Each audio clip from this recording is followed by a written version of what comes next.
If you have been thinking to yourself, man, I want to see How to Train Your Dragon, but in space, then I have the book for you, because Skyward by Brandon Sanderson is basically How to Train Your Dragon crossed with Ender's Game. And that's why I think it is a great book for dads who read. Now, a lot of times I'll focus on books that I read to my kids, but Dads Who Read is not just about reading to your kids. Dads Who Read is a place for improving the quality time that you have with your kid, improving your relationships with your children, and also improving yourself. And that means sometimes I may be recommending books for you to read. And I think Skyward was just fantastic. So if you haven't heard of Skyward, it is a story of, I've already mentioned outer space, and it's not quite happening in outer space. Humans on another planet, not Earth, and they fly ships. They fly battleships. Not quite battleships, they're out there flying jets, and there's an alien threat that they're constantly battling. And so you can already start hearing some of the ideas of Ender's Game here. You have children going to school, learning how to fight the aliens. And then there are many times when I was reading Skyward where it just invoked memories of Ender's Game, which I think is fantastic because I love Ender's Game. Seriously, it's it's close to my favorite book. It's hard to contend with Harry Potter, but I think right after Harry Potter, Ender's Game would be the book that I've read the most, the book that has just had the longest impact on me. And I think the first time I read it was 20 years ago, and it still resonates with me. So having Skyward remind me of Ender's Game and invoke some of those same feelings, that was awesome. It was fantastic to have that. Now, where does the How to Train Your Dragon part come in? Well, How to Train Your Dragon, you have Hiccup, who it runs off into the forest. Well, I guess Hiccup faces this problem. Society wants him to be a dragon hunter. He's kind of an inventor, and he wants to be a dragon hunter. He takes down a night fury. He runs into the forest to take it out, and he finds it. He tries to kill it, can't. And then there's the development of the movie where he's developing that relationship with Toothless, but also has this tension between he wants to be there for his village, for his clan. He wants to be able to show them that he can be a dragon hunter, and he's developing this relationship with this dragon. So there's this tension between who he wants to be and what society wants him to be. And a lot of what's going on in Skyward has a similar appeal to this. You've got the main character, Spin, is a girl who has been living in the shadow of her father for years. And not because her father did something great, but because her father has been branded as a coward for what he did in a monumental battle in the colony's history. He's a coward, he runs away from battle, and so she has had to live with that for her whole life. Everybody discriminating against her, and just knowing that she has to have this mantle of coward through a series of fortunate events, not a series of a series of unfortunate events. Check up here if you want to see that video. She is able to get into flight school and train. And one of those fortunate events is finding a ship, an unknown ship. It's been broken down, and she finds a ship, and it inspires her to just push through these problems. And so that ship becomes her Toothless. This is her working with this ship and developing who she is. Now, it's not like How to Train Your Dragon, because that ship doesn't pose the tension that Toothless did, right? Toothless provides this tension for Hiccup in this personality conflict. Like, who am I? Who does society want me to be? And Toothless is right there in that conflict.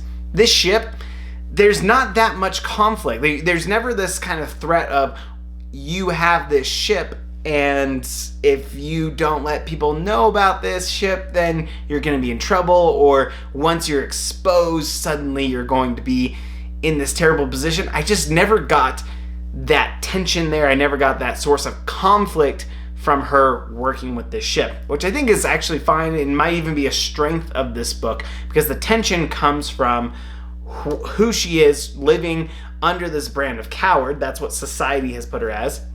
and what she wants to be, and that is to prove herself, and how difficult it is to prove herself when she's been disadvantaged by the shadow of her father.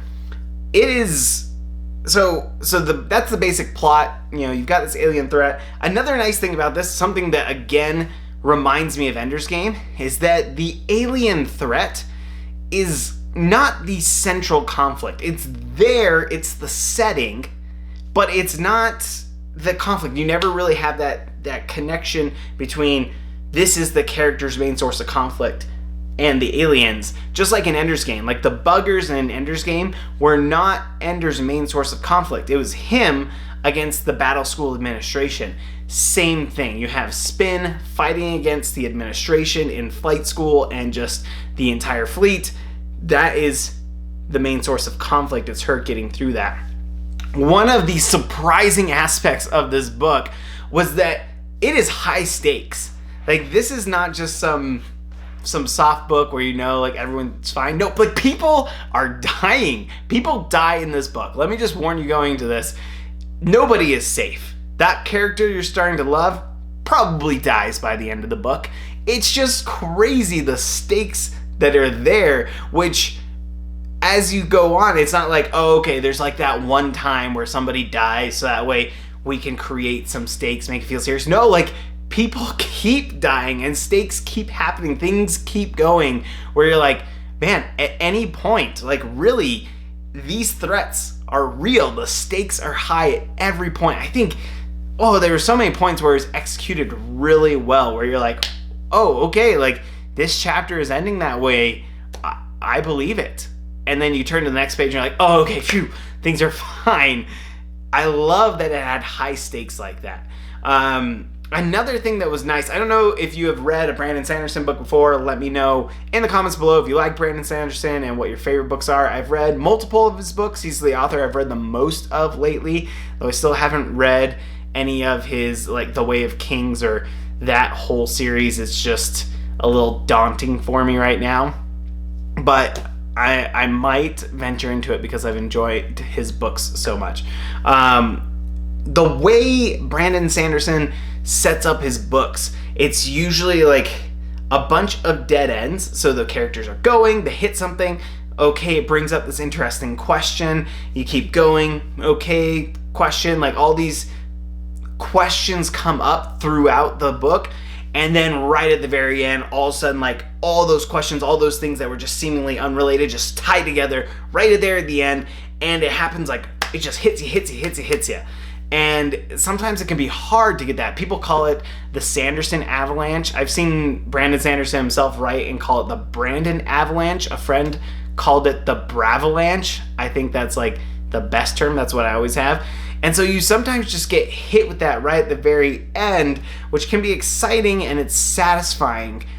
But it also sometimes the pacing doesn't keep up. Brandon Sanderson's actually pretty excellent at pacing. But it's just one of those things like, like, okay, he's bringing up all these things so that way he can tie them together at the end. With this one, you still get a little bit of that. You still get like, this is being brought up. Where's this going to come in? But for the most part, the pace goes at a very nice, it's pretty speedy. Like I was riveted to this book over the weekend. I just kept going. I just finished it today, actually. And that was after reading it for like half the day yesterday and half the day today. I mean, we're all in lockdown right now, so it's not like I've got that much other things to do. But then to have everything tie up at the end, it wasn't like, I didn't feel that Bravalanche where it was all of a sudden like, oh, the character figured out like that one thing they needed to do, and that one thing then connects to that other thing, and all of a sudden, boom, the plot's resolved. It was just, it kept going consistently, and you saw like the stakes are staying high at the end.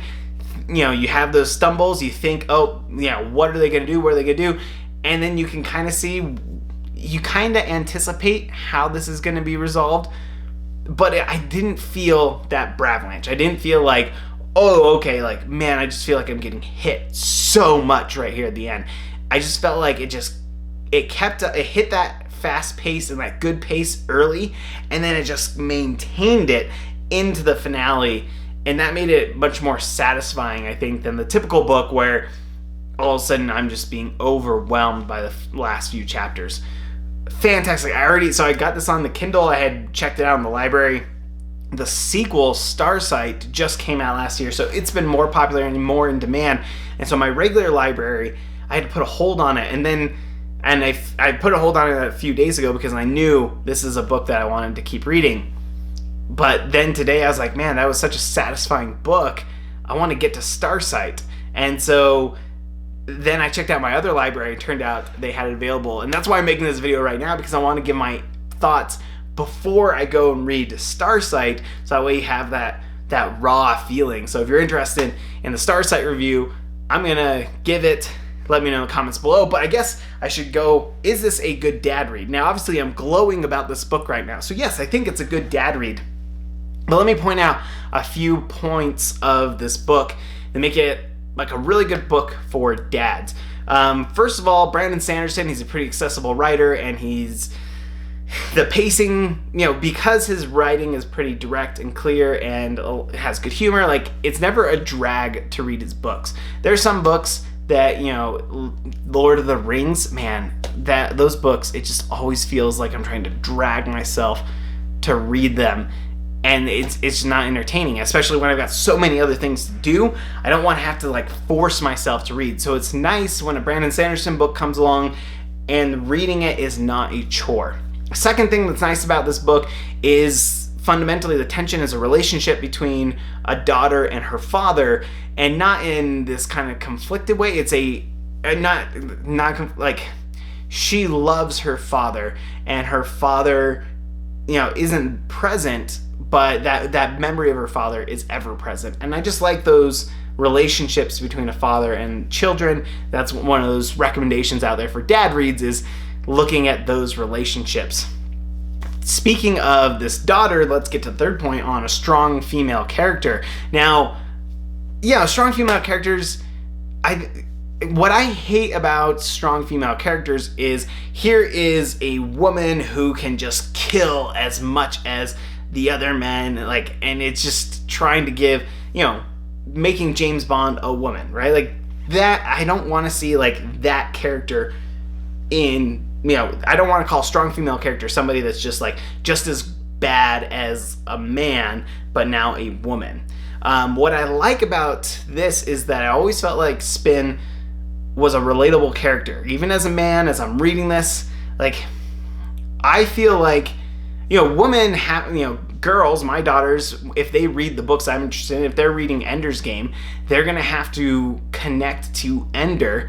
He's a boy. They're forced to connect to him, right? And if they don't connect with him, then they're missing out on that book. I felt like I could connect with Spin. I felt like there's a relatability there. I never felt like the conflict was she's a girl and she's trying to prove herself to boys. There are plenty of strong girls there.